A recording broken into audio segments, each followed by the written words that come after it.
ఆయనే కలంగా పెరునగరం అంటే ఆ యొక్క పెద్ద లంక రాజ్యం ఉంది.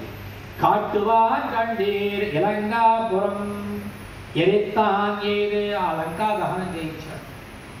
ఆ భగవంతుడు లంకా దహనాన్ని చేశాడు. ఎందుకు అంటే అక్కడ ఎవరైతే రాజుగా ఉన్నాడో ఆ రాజుని చూసి ప్రజలన్నీ ఉంటారు. అటువంటి ఆ రాజ్యం ఉండకూడదు. తర్వాత విభీషణాల వారు తీసుకొనిస్తారు. కానీ అక్కడ ఒక సూక్ష్మం ఉంది.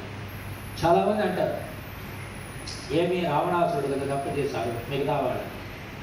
ఎక్కడా కూడా మనము ఏదైనా ఒక చిన్న వస్తువు ఉంటే దాన్ని శుద్ధి చేయాలంటే అంతెందుకు ఒక చిన్న భూమి బాగలేదంటే మేస్త్రి ఏం చేస్తాడు, ఈ పక్క భూమిలో కూడా మొత్తం కొట్టేసి దాని తర్వాత సిమెంట్ వేస్తాడు. అలాగా యుద్ధం వచ్చినప్పుడు కొన్ని ప్రాణులు పోవడము కొన్ని జరగడము అవన్నీ శాశ్వతాలు.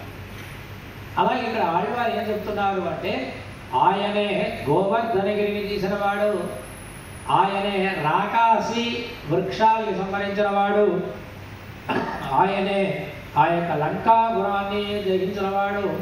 అటువంటి రాముని గురించి నీవు తెలుసుకోవాలి. మనం భగవద్లీలలు అంటే విశ్వాసం భగవంతుని దగ్గర ఉండాలండి. కానీ ఒక విషయం చెప్తే బాగుంది. భగవంతుని విశ్వాసం అంటే మనకు ప్రాచీనులు ఎవరైతే సన్యాస ధర్మంలో ఉన్నారో శంకరాచార్యులు, మధ్వాచార్యులు, రామాచార్యులు, పీఠాధిపతులు చాలామంది ఉన్నారు కదా, కుర్తాళ పీఠాధిపతి అందరూ, వాళ్ళ ద్వారా ఏదైతే వింటామో అవే చాలా ముఖ్యం. ఎక్కడో ఏదో ఉంది ఆయన ఈయన అనుకుని మనం సాయి దగ్గరంతా వెళ్ళి అక్కడేదో పూజ చేస్తామని అది హిందూ మతంలో లేనే లేదు, పురాణాల్లో లేదు, రాష్ట్ర దీంట్లో లేదు, ఏది వేదాల్లో లేదు, శాస్త్రాల్లో లేదు. కానీ ఒక లేని వ్యక్తిని మనం పూజిస్తూ ఉన్నాం. అది హైందవము కాదు, సంబంధము లేదు. తర్వాత భాషణంలో ఆ యొక్క రామాయణ మహాభారతాలు చెప్పినటువంటి ఆ యొక్క ఆళ్వార్లు శ్రీరాముని యొక్క బాల రూపాన్ని గురించి తెలియజేస్తున్నారు.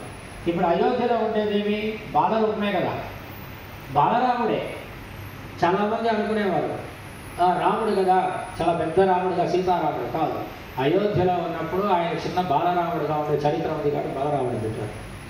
మన్నుగుగళ్ கோசலைதன் மணிவயல் வாய்த்தவனே தென்னிலங்கைக்கோன் முடிகள் சிந்து வித்தாய் செம்போ கண்ணினன் மாமதில் புடைசோள் கண்ணபுரத்து என் வருவணியே என்னுடைய எண்ணபோதே ராகவனே தாலேலோ.